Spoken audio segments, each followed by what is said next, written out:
दोस्तों, बिहार के शिक्षा मंत्री मिथिलेश तिवारी का बयान सुना क्या आपने? बयान सुनकर आप माथा पीट लेंगे। आपको खुद समझ नहीं आएगा कि इस बयान पर हंसना है या रोना है, क्योंकि मंत्री साहब तो बेटियों को मनुस्मृति के हिसाब से शायद चलाना चाहते हैं।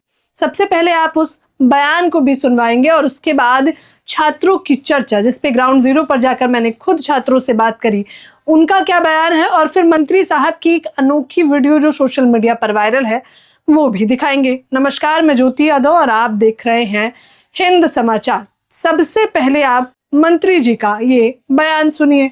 मेरा कहने का मतलब है जरूरत क्या है एजुकेशन की। हमारे घर की बेटियां हमारी शक्ति है, हमारी समृद्धि का आधार है, और उन बेटियों को क्या जरूरत है सड़क पर आने का भाई, जब नारी शक्ति बंधन के लिए मोदी जी खड़े हैं। आपको हक तो ऐसे ही मिल जाएगा। तो अब बता देते हैं कि मंत्री साहब ने किस विषय को लेकर ये बयान दिया है। दरअसल एक दिन पहले मंत्रिमंडल पद में 32 मंत्री लोग शपथ लेते हैं बिहार में, तो अगले ही दिन वहां पर छात्रों की पिटाई की जाती है। बीपीएससी छात्रों की पिटाई की जा रही है। TRE 4 को लेकर ये लोग मांग कर रहे हैं कि बीते 2 सालों से ये लोग सड़कों पर हैं, जगह जगह आंदोलन कर रहे हैं, बावजूद इसके सरकार वैकेंसी नहीं निकाल रही है। इसी भर्ती और इसी वैकेंसी की लड़ाई की मांग को मनवाने के लिए सैकड़ों छात्र सड़कों पर उतरे। फिर उसके बाद क्या हुआ? उसके बाद छात्रों पर लाठी डंडे बरसाए गए। नेता प्रतिपक्ष राहुल गांधी, तेजस्वी यादव, सपा प्रमुख अखिलेश यादव, सभी लोगों ने, पूरे विपक्ष ने मिलकर बच्चों की आवाज को बुलंद किया। जब इसको लेकर मंत्री साहब, जो कि शिक्षा मंत्री हैं मिथिलेश तिवारी जी, उनसे सवाल किया गया कि उस आंदोलन में महिलाओं की भी पिटाई की गई है, वहां पर लड़कियां भी मौजूद थी, उनका भी सर फोड़ा गया, तो मंत्री साहब कह रहे हैं कि लड़कियों को जानने की आवश्यकता ही क्या है। वो कह रहे हैं पीएम मोदी ने नारी वंदन की बात की है, उस हिसाब से चलना चाहिए, बेटियों को तो जाना ही नहीं चाहिए। यानी कि मंत्री साहब के हिसाब से तो बेटियों को पढ़ाई नहीं करनी चाहिए, उन्हें तो मनुस्मृति के हिसाब से चलना चाहिए, उसी मनुस्मृति के हिसाब से जहां पर लड़कियों को हमेशा पुरुषों के अधीन रहना होता है, पहले पिता के, फिर भाई के, फिर पति के और फिर बेटे के। हालांकि जब बयान वायरल होता है, मंत्री साहब की थू होती है, उसके बाद वो सफाई देते हुए कहते हैं कि मेरा बयान तोड़ मरोड़ के दिखाया गया है और मैंने एजुकेशन तो बिल्कुल नहीं कहा था, इसको लेकर मैं विपक्ष पर कार्रवाई करूंगा। अब मंत्री साहब का जरा दूसरा वीडियो देखिए।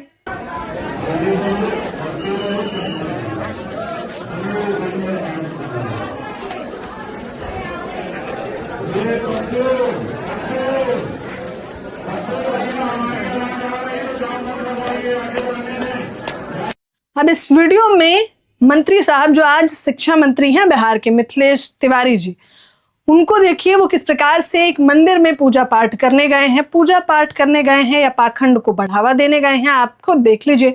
नतमस्तक है, सर झुकाए हुए हैं, जिसके बाद लोग कह रहे हैं कि इन मंत्री साहब से, जो शिक्षा के मंत्री बना दिए गए हैं, इनसे तो क्या ही उम्मीद की जाए। जो मंदिरों में जाकर माथा टेक रहे हैं वो तो कहेंगे ही कि बेटियों को काहे ही पढ़ाना है। अब इसके बाद वो तमाम छात्र जिन्होंने इस आंदोलन की तस्वीरें देखी, जो खुद सरकारी नौकरी की तैयारी कर रहे हैं, वो क्या कुछ कह रहे हैं दोस्तों, आप पहले उन छात्रों की भी बात सुन लीजिए, जिसकी ग्राउंड जीरो की रिपोर्ट मैंने खुद करी है। कि आप उनके पीठ पे लात मार रहे हैं, उनके सर में डंडा मार रहे हैं। तो सबसे पहला गलती तो, अगर 10,000 पे वोट देंगे तो लाठी तो बरसेगी, सीधी सी बात है। ये पूरे देश की बात है, बिहार ओनली ऐसा राज्य नहीं है, जहाँ जहाँ बीजेपी की सरकार है वहाँ ये उपद्रव हो रहा है। हर स्टूडेंट के साथ सबसे बड़ा धोखा हो रहा है। अभी कोई आतंकवादी नहीं थे। जिस तरीके से उन छात्रों के ऊपर बर्बरता के साथ लाठीचार्ज किया गया, और उसमें महिलाएं भी शामिल थी। जो सरकार अभी चंद दिनों पहले महिला सम्मान की बात कर रही थी, और इसी सरकार की पुलिस ने उन महिलाओं को दौड़ा कर मारा, उनको माँ बहन की गालियां दी। तो देखिए किस प्रकार से छात्र अपनी दुविधा बता रहा है और कह रहा है कि आपने तो अपने परिवार के बच्चों को सीधा मंत्री बना दिया है, हमें सरकारी नौकरी में लगा दिया है, तो कम से कम इतना तो करिए कि समय पे वैकेंसी निकाल दीजिए, और फिर उसके बाद ठीक तरीके से कम परीक्षा तो आयोजित करवा ही दीजिए। ये मांग वो है जो छात्र सड़कों पर उतरकर मांग रहे हैं। हालांकि इसके दावेदारी सरकार चुनाव से पहले कई बार कर चुकी है कि सरकार आने दीजिए, फिर देखिए कैसे धड़ाधड़ नौकरियां बांटते हैं, लेकिन अभी कैसे धड़ाधड़ लाठी डंडे बरसाए जा रहे हैं आप खुद देख सकते हैं। मंत्री जी के इस बयान पर तमाम थूथू होने के बाद उन्होंने बयानबाजी भले ही दे दी हो, लेकिन आपकी क्या कुछ प्रतिक्रिया है आप हमें हिंद समाचार के कमेंट बॉक्स में जरूर बताएं। हमारे चैनल को शेयर और सब्सक्राइब करना ना भूलें। धन्यवाद।